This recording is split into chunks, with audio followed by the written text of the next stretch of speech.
Okay, dito tayo sa ating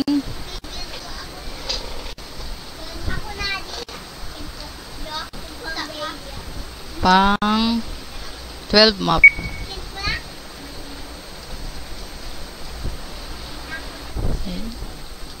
So, blurry lang yan, pero different house siya, magkahiwalay. Ayan, dito meron siyang property line. So, I use F lang ulit. Capture natin as much as we can. Yan.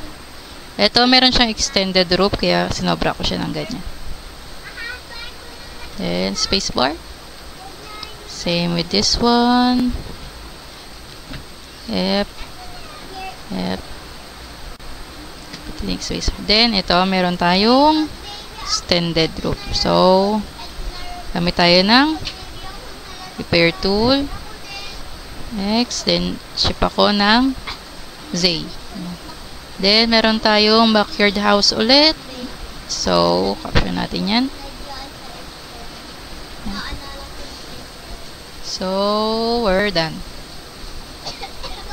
Submit natin. Control.